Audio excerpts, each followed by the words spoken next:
Sur les parts des saints. Sur les parts des saints, une émission présentée par Ruth Davoudou. Tu m'appelles à devenir saint. Bonjour chers frères et sœurs. Aujourd'hui, nous faisons mémoire d'un martyr africain. Il s'agit du bienheureux Bénédicte Dassoua, catéchiste, père de famille, tué en 1990 il y a à peine 30 ans pour sa fidélité à l'Évangile.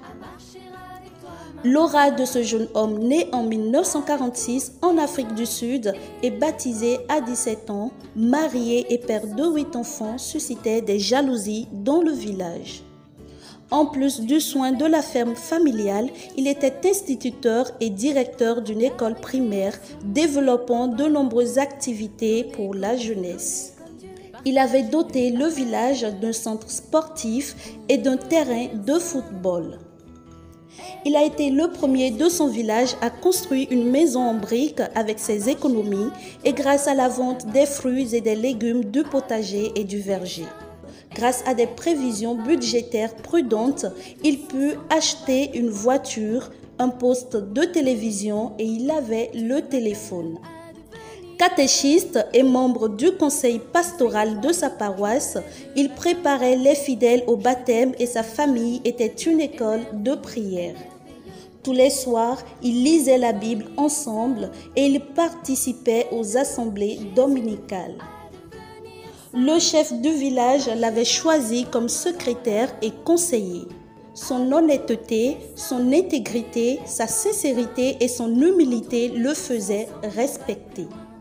Le 25 janvier 1990, au cours d'un violent orage, la foudre tomba plusieurs fois sur les cases de la région. La population locale pensa que ces phénomènes étaient dus à des actes de sorcellerie.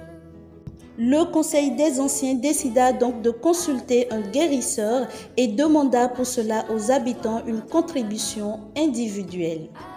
Bénédicte refuse de participer à une telle mascarade et leur explique qu'il s'agit d'un phénomène naturel.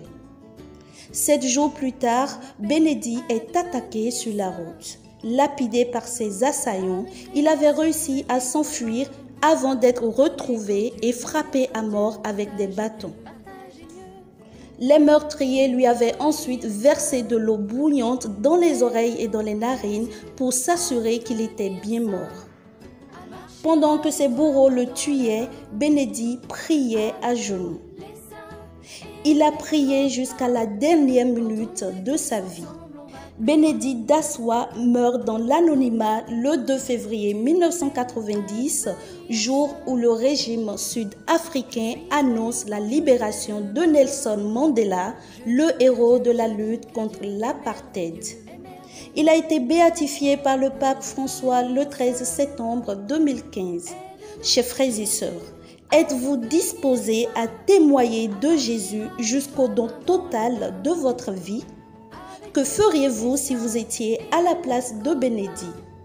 Donnez-moi vos réponses en commentaire.